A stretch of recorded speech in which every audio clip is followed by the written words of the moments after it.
would way rather spend a lot of time just creating great marketing that makes it easier for me to sell my easy to deliver offer. But what I love about their model is it doesn't require me to do things for people. It requires me to have upfront work that someone else is doing that then becomes really scalable and leveraged, but has a high impact for every single person in the community. It's not something you want to take on lightly. So you want to be thinking about everything like a spectrum, which is if this is easy to deliver and harder to sell, and this is harder to deliver and easy to sell, I think what I'm going to try for 2 months, I think I'm going to open the community 2 days a month. And basically what will happen is people don't just buy into what you do, they buy into who you are. Unapologetic authenticity, build connection.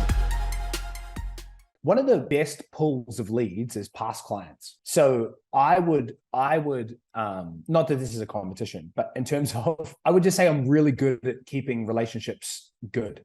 Like when people finish, I have nothing but good feelings towards people outside of the really big red flag clients that I'm excited to get rid of out of my world that were just horrible, which are honestly like 1%. That's happened a handful of times. But I just really focus on maintaining relationships. And so the amount of new clients that are actually old clients that are returning 6 weeks down the track, 6 months down the track, 2 years down the track is a lot in terms of people who join the community in one-to-one.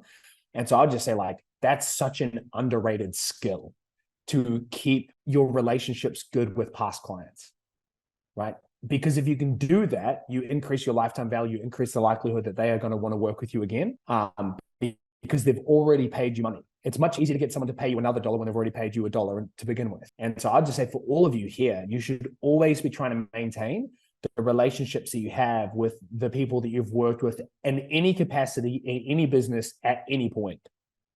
Because it's just such an unbelievably potent group of people. So much possibility and opportunity there. If you've got a question, unmute, and we form like a line and we kind of know what order to go in, so it's not randomly talking over each other. But if you've got a question, unmute, and let's jam. Yeah, I've got a quick one if no one else is going to jump in. Yeah, jump in. Yeah. I didn't realize everyone just came to look at my face today. I know, I have that all the time. I'm like, hi guys, this is your session. Like, anyone got a question, or we're just going to sit here in silence? Yeah, this might be the first and last European call I do. Let's make sure that doesn't happen, guys. Come on. Yeah. So yeah, sorry I've not got my camera on. I'm just eating breakfast and on my phone. My question is about done for you, right? So one of the things that I've noticed over the past 6 or 7 years is like the number one problem that every single one of our clients has is getting leads consistently. And typically with agencies, as you probably know, Dan, it's mainly like word of mouth, referrals, people coming through the website, et cetera, which is like its own problem. Mm-hmm. I keep thinking to myself, if we could just solve that problem for people, then everything else that we do and teach would be like 10 times more impactful. Yeah. And so I just wanted to sense check, because I know you're someone who has a lot of experience in this field. Mm-hmm. Is it a distraction to think, right, I'm going to go and partner with some kind of lead gen agency to help people solve that problem and then coach them around everything else around sales and offer and et cetera? It's not as black and white as, is it a good idea or a bad idea? It's considerations, okay. Right? So yeah. I really love this from $100 million offers. This was definitely my experience. Cool. So we got two spectrums here. And what's really important to understand is it's not as black and white as if something is hard to sell, it's easy to deliver and vice versa. But this is typically where you think about. Here is where agencies live. Agencies, if they can get lead flow, it's actually really easy to sell people and we're going to do it all for you, right? So I buy the way that I sell. I do not buy via sales calls. Ever these days. So I just sign up $5,500 a month to a content agency who does our YouTube editing now and short forms, and they've been amazing. So it was just back and forth Instagram Messenger. And basically this agency like edits it all, and if we want to, they can help us with strategy around content and all that kind of stuff. So it's like easy for me to buy into that because I understand the value proposition, because they have to actually do the work. On the opposite side is like a course, right? Where it's like, it can be harder to sell, but easy to deliver because there's none of you that's required whatsoever, right? Does this make sense so far? Just the simplicity of this model? For me, so firstly, it's about understanding where you actually enjoy solving problems. If you simplified it, you can create a business that's either harder on acquisition, so you need to be better at marketing, or harder on delivery. I really like living down this end of the spectrum, because I would way rather spend a lot of time just creating great marketing that makes it easier for me to sell my easy to deliver offer. So if I can market really substantially and I can get a lot of leads, it means that even though it's harder to sell like a program that has no one-to-one, I'm going to get a lot of people through because my lead volume is going to be really high. The other spectrum I really like thinking about is a spectrum, not a binary, right? We think about in terms of done for you, do it yourself, and done with you. And so whenever you're looking to make program upgrades, it's about understanding it's not a binary, it is a spectrum. And what we want to do is figure out which way are we trying to move, right? So let's just say right now you are helping me with lead gen and it's all course material, right? So you've just got content. And this could be a training on like, here's how to generate leads. The next layer of this is not just we do it for you, right? It could be an iteration. So the iteration could be templates, scripts, plug and play funnels, sales call reviews, setting scripts, like reviews. Like there's so many different things that you could do through a coaching and content standpoint where you're working hard once, but it is true done with you. Does that make sense? It does, yeah. Are there any other examples? Because I've tried like template scripts and stuff before, but people just literally copy it word for word and it doesn't work, basically. That'll totally happen, right? You need to teach people the principles and the strategies, and then as much as they can hear it, say this is to adopt and adapt to your business, right? Different markets, different methods, different offers, different niches. People are going to listen and people are not going to listen. So there are going to be people who read $100 million offers or $100 million leads and just copy everything word for word and forget the fact that Hormozi is like, you have a different market. So here's an example from the health and weight loss market as an example, but you should not copy and paste this one because you probably have a different offer. You have a different business. So one of the things that I've been thinking about, and I'm tentatively saying this because I'm in no way committing to this, is I'm really thinking about how do I increase the value of community to such where I could charge $30,000 a year for it, but not add in all the complexity of done for you. So the current thought process that I'm thinking through is that in the same way I have a content manager for marketing, I might bring on a content manager for curriculum. And their job is to take everything I teach and to create SOPs and templates and swipe files and basically become a white labeled coaching business where you can use everything that we have and you can basically throw your brand on it and put it out to the world. The next layer that I might consider doing is actually white labeling it to the point where you can take what we have and use it to teach your client. So if you're a part of the community, you have full, and again, this is the idea I'm playing with. You have full permission to use all of our resources and trainings and templates and tools, not just for your own business, but for all of your clients as well, because we obviously primarily work with a lot of business coaches. And so if Rob, who's working with personal trainers, can take everything we're doing and then plug and play that not only into his own business, but into the teaching and training he gives his clients, the value of what we give goes way up.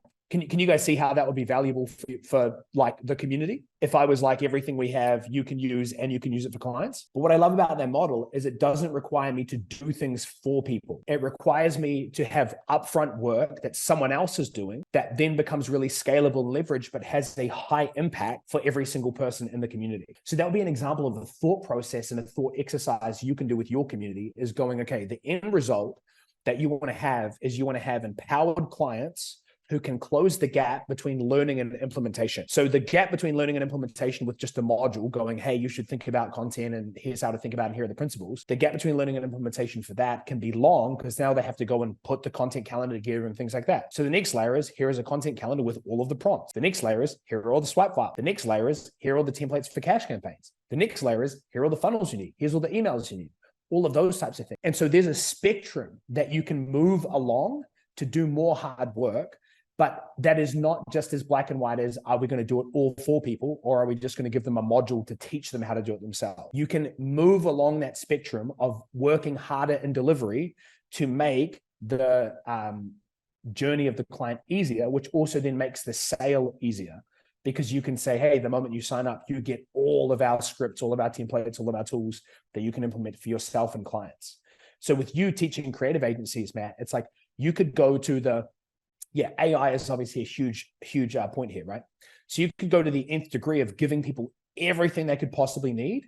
And then maybe you have a call where they have done some of the work of making the setting scripts their own, making the offer their own, making the marketing their own, where you could then review it, right? So rather than you having to do it for people, you can create a closed loop where people come back and basically go, here is the work that I've done, but I'm insecure about it, like most people are. I don't know if this is going to work. Can you just give me the final look over before I start sending out these scripts, before I start presenting this offer? So that's an example of how you can be thinking about improving your offer and making it easier for clients to win without having to become an agency. Makes total sense, man.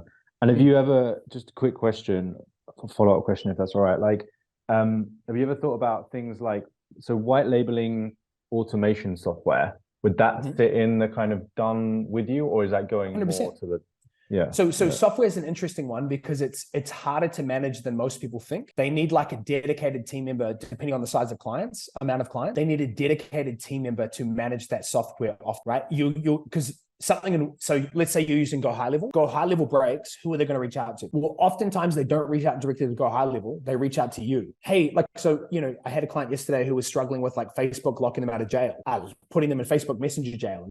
They haven't done anything around that before. And so I was the first person they were reaching out to, right? They were a one-to-one client. They're like, oh my gosh, I've got so many leads. What do I do? I'm like, we've just put an appointment setter on. This is crazy. Facebook is not my platform. I don't control whether or not people get locked out or not, but I just giving them the best tools that I can to kind of deal with the fact that they're locked out. And so adding on a software makes it easier to sell, makes it harder to deliver. But again, it's different than becoming an agency. Adding on an agency service is not a bad decision. It's just a big decision. It's not something you want to take on lightly. So you want to be thinking about everything like a spectrum, which is if this is easy to deliver and harder to sell, and this is harder to deliver and easier to sell, how can we move along the spectrum of getting clients to win faster and making it easier to sell without creating a business we hate running? Because the moment you start adding in stuff that now all of a sudden you're having to manage a ads agency within your business, even if it's a partnership, you all of a sudden are probably doing things you don't want to be doing. And that's a really sticky situation to be in, where you're like, I got into this whole coaching game because I wanted freedom and fun and profit. And now like profit margins are being hurt because we're paying out these people and all of these complexities being added and clients are unhappy and all these different things. So you want to find the sweet spot where you are still happy with the business model that you have, but clients are getting the best results that they can, which is why I'm entertaining this idea of bringing on like a content manager for clients to help me increase all these things without me having to add in this whole other agency piece, this done for you piece, this one-to-one coaching piece for people who are just in the community, if that makes sense. Is that helpful, bro? I know I'm getting chats from you. You said massively valuable. Thank you. Great shift in thinking. Just want to make sure. Yeah, massively. I think like a really good framework is to literally sit down and do what you said earlier, like, beach club somewhere you're not just distracted, and just like work that model to death and just come up with like hundreds of ideas. Like, how do we increase the value so people get the results, but it's like way easy to deliver, or there's no extra delivery? I think that exercise alone could be a game changer. Another way to think about it is, how can I front load the work? Right? So bringing on an agency is you now committing to a standard level of work that's now just a part of your offer forever. But what if you worked hard once? Meaning, like, what if you spent a month and got a contractor and put together SOPs and templates and scripts and, plug and play funnels that added massive value to your audience, your clients, but without you having to drastically change your business model? Those are the kinds of questions I really like playing around with. Is I would rather work on a project and make it harder in the short term for me by having to do all this work or getting someone else to do the work than radically changing my business model forever. Yeah. So like, work once, deliver infinitely. Yeah. That's a great way to put it. Next questions, guys. If you don't have questions, another way to think about it is, what problems or challenges am I trying to face right now that would be helpful to have Dan weigh in on? So you might not have come preloaded with a specific question, but you can at least brain dump some of the challenges you're facing, and I can help you work through. And then I'll go. I was writing you about like getting a lot of new clients now and managing like onboarding and everything. However, there is like massive increase in number of questions and everything. So how do you keep it organized more, like from your side? How you reply, when you reply. I try to do it like 2 times per day, morning, evening. But it's always like, when you get in the chat, it's always back and forth. So do you have any advice how you managing better, like answering those questions and everything? Yeah. So when you say chat, is that your primary way you're supporting clients, or is that just how clients are reaching out? Like, do you have a school group? Do you have a Slack channel? Yeah, I have, like, let's say something like school. I have my own app where is like all materials and also group support, and also for clients who have one-on-one, they have direct messages with me there. So it's actually the almost same thing like school. So there is like now questions in the group, questions in DMs, and I have my like premium clients who have like WhatsApp access, and but they're a priority for reply. So how would you like put some limits or structure around that? Yeah. And so is the majority of your requests that are coming through DMs from people who have paid to reach out to you in DMs, or is it people who are in the community that are reaching out in the DMs? Yeah, there's everything happening. Lots of people in community. Like they're coming in, so where to start, how to start, they have most questions at the start. So I know first 2-3 weeks they have most questions. So should I maybe also think about, okay, how I let clients in on monthly basis? Should I have like maybe period, okay, we start this and then I try 2 weeks promote and then I get another group. So I just avoid this, like now it's probably 20 new people inside. So I'll speak to that first, and then I'll talk about the kind of overall onboarding and things like that. So that's an interesting concept, and one that I'm personally playing with in my business. I think what I'm going to try for 2 months, and please don't do this without seriously considering what the implications might be for your business, is I think I'm going to open the community 2 days a month. And basically what will happen is I will just spend 3 weeks just giving value, sharing case studies here and there. People who reach out in those three weeks or 3.5 weeks where I'm not taking on clients and not doing intakes, I will get people to secure their spot with a deposit. But one of the pieces of magic that I'm trying to preserve is there was a real sense of connection with all of the people who joined the community on day one, right? All of the people that were like the influx of the 25 people, I think, that started on day one, those people have connected at a deeper level than people who have joined after the fact. Doesn't mean those people don't have connection. It's just different. So one of the things I'm considering in my business is once a month, opening up the community. It also means I don't have to focus on marketing and sales for most of the month. And then I can just go really intense. Like, we did a give post a couple of days ago that got over 350 leads. But that would be the perfect thing to do right before I open the community.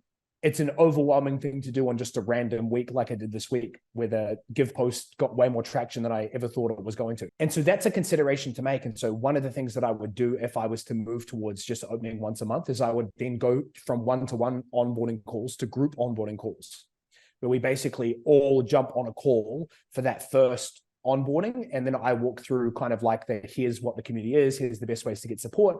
And I ask some questions that people are starting out at. So that's just a consideration to think about. 4 places where you really set expectations that are so important is marketing, sales, onboarding, and delivery. So whenever you end up with quote unquote bad client behavior or bad clients, there are obviously a small percentage of people that are just bad clients that have red flags from the start. And we're in the relationship with them and we're like, why did we ever let this person in, right? That's a small percentage. My belief is a lot of clients come to us neutral, and we actually train the behaviors of how to become a good client. And so what we tolerate, we get, and what's rewarded gets repeated. And so in marketing and in sales, it's so important that we market to values, not just to problems, because if we're only marketing to problems and solutions, we can attract people who are a right fit qualification-wise, but aren't the right fit to work with us because they want more than what we're offering, or they want what we're offering in a slightly different package, right? They want the group offer that Peter put out, but then they also want one-to-one access to Peter because that's what they got the last time around, right? Whatever it is, marketing and sales weeds the wrong people out and should attract the right people. So that's marketing and sales. It's so important to get really clear on those pieces, because otherwise we end up with a program filled with people that are different to us, want different things, have different values, and it's really uncomfortable. Onboarding is such a crucial training ground to teach people how to become a great client, right? So those first few modules and those first few days are so crucial to train the right behaviors. And another way to say to train the right behaviors is this is what it looks like to win here. And so there are 2 parts of onboarding that are really crucial. The first part is I give everyone an onboarding funnel. That is the first 90 minutes of they've just signed up. Here is what you're going to do. And so literally it's like join the school group, sign the contract, add these calls in your calendar, all of those key pieces, right? The next part of onboarding is the first few modules in our curriculum in school. So when they join school, there is the onboarding section that literally goes, and I think the first module is called the road ahead. The second module is new era ethos. The third one is implementation pathways. And the fourth one is money math, where I talk about the importance of KPIs. People have to go through those four things. And if they don't get support. They have to go through those four things. That's emphasized in the onboarding funnel, because that's how they learn how to get the best results. So for example, for you, one of your onboarding modules needs to show people what they do when they are not clear on what to do. And you can literally say, if you DM me privately, I love you, I appreciate you, I'm in your corner, but I won't be able to respond because I have so many conversations in my DMs, you will be missed, right? The best way to get help is to reach out in the school group and post the question or challenge that you're facing, because not only will you get my help, but you will also be able to get the amazing support from the peers around you that are much smarter than me in different areas, right? So in those first few modules, you're training the client behaviors that you want to see repeated. And when you have people come in and they're not displaying those things, you can simply point them back to those modules and those best ways to get support as the standard of what it looks like to succeed in our community. Does that make sense? So I'm thinking then, I like this, what you said, to open the, like, for 2 days or something, but because it was happening, I was in the middle of sale and then people coming in, and now, okay, where I start, because they're like, I started now getting the materials and everything, and now they won't start immediately, of course, but this way I think I could avoid that, because we can, like, I can promote, I can sell, but tell, okay, we start on that date, you will get X that date on, and then I can do group onboarding with everyone who came in that period. And by the way, I'm not saying this is what you have to do, but it's something to consider. You might even have 2 intakes a month or something like that, where maybe it's not even 2 intakes, but it's 2 group onboarding calls, where it's like they might have joined a week and a half ago, but there's that group onboarding call. The fourth pillar I haven't talked to that I want to mention. So I talked about marketing, sales, onboarding, and delivery. In delivery is where culture is shaped, right? So culture is established through marketing, sales, and onboarding. Culture is defended in delivery. So someone's gone through the modules, you've done all the right things in terms of setting the standards, and then they go against the standards you've set. That first interaction where they DM you is crucial to establishing the culture or letting it slip. So you've gone through they've gone through the modules, and they are clear on the best way to get a hold of me is through school or the app or whatever it is. And now they've sent you a message and they're asking you privately for help. How you respond, whether or not you respond, shapes the culture, or you slip, or the culture slips. So for example, if someone sends me a win privately, I'm like, amazing, you're an incredible human, this is amazing. Then my next line is always the same. Please do me a favor and share this in the community, right? Because I'm trying to establish that culture that, like, you are not in a program just with me and you.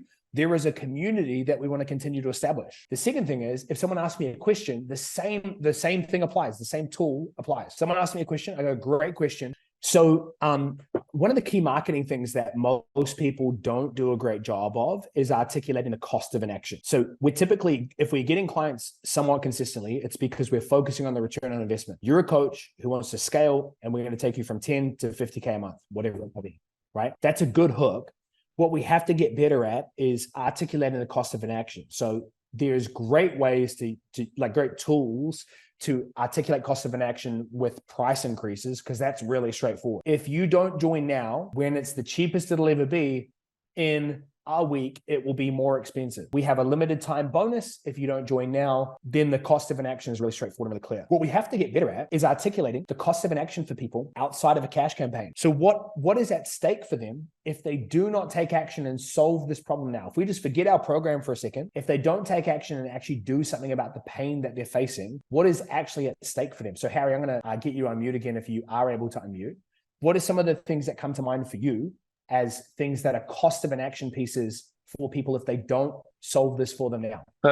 Well, I'd say a lot of it is missed opportunity in terms of, whether they're underpricing, because they can raise their prices tomorrow and be able to get, close the same amount of clients at a higher price point. So there's that financial missed opportunity of the pricing aspect. Obviously, they're getting leads and stuff as well. I'd say that's probably the initial one I can think of, or the immediate short-term cost of inaction.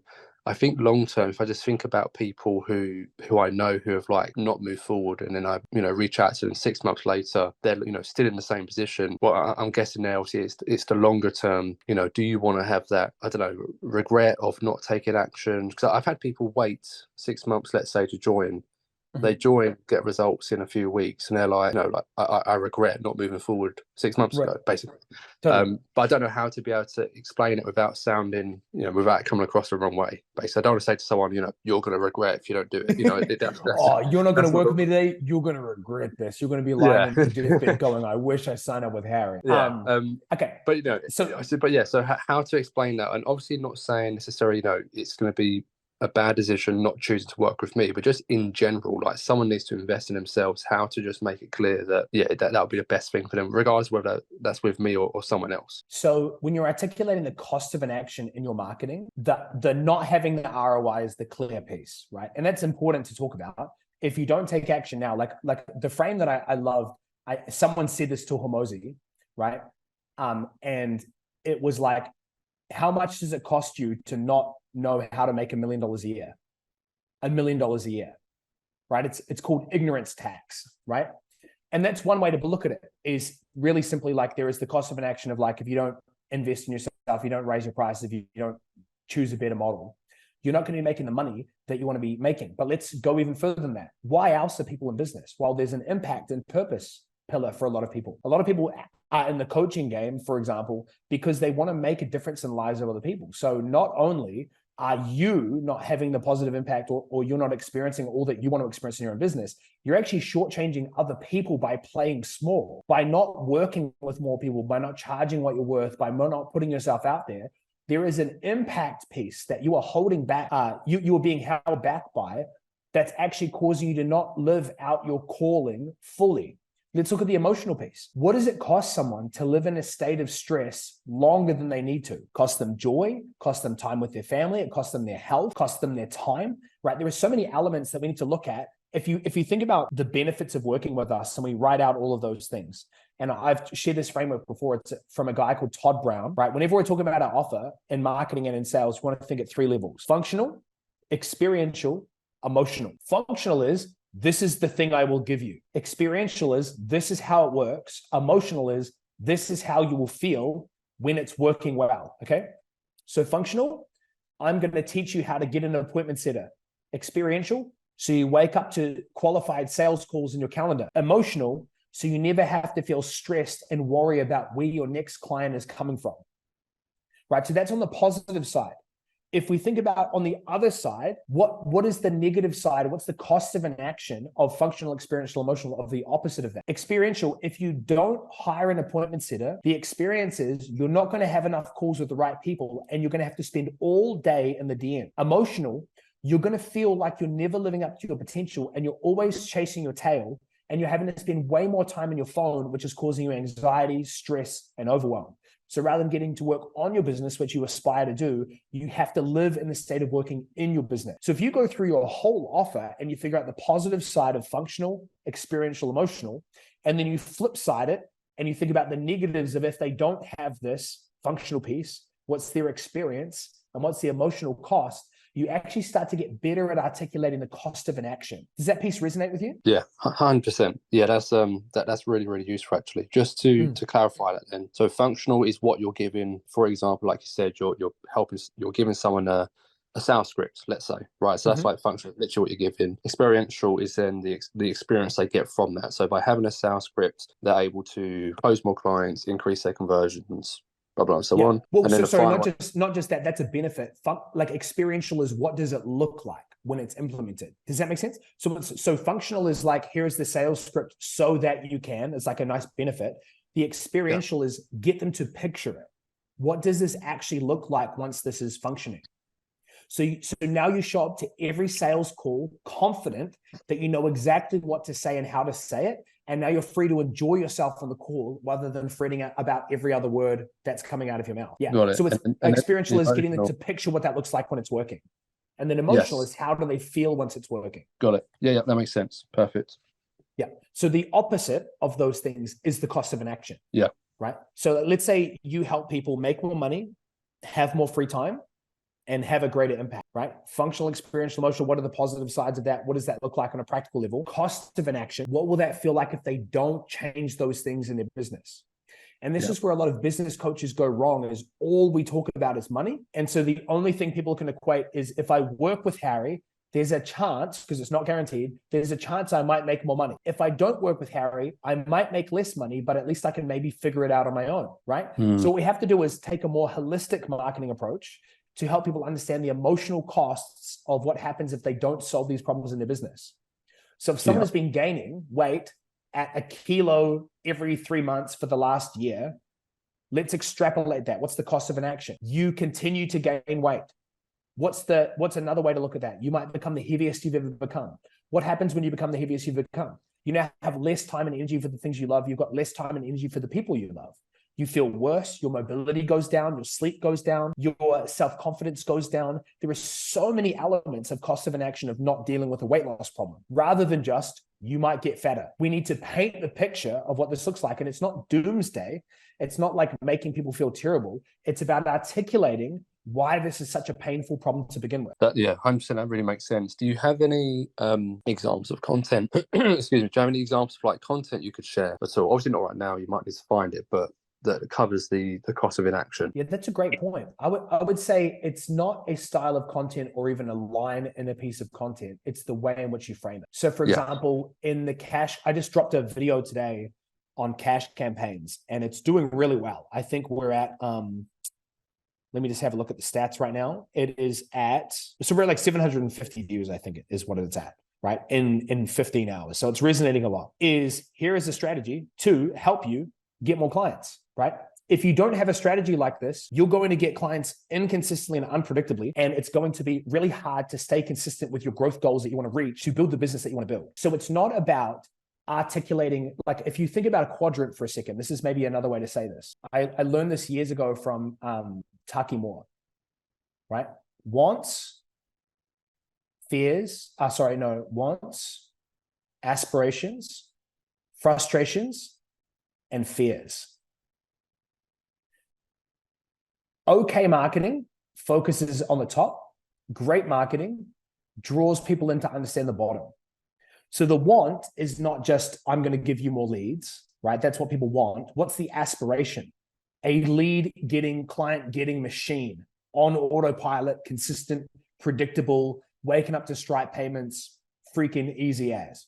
What's the frustration?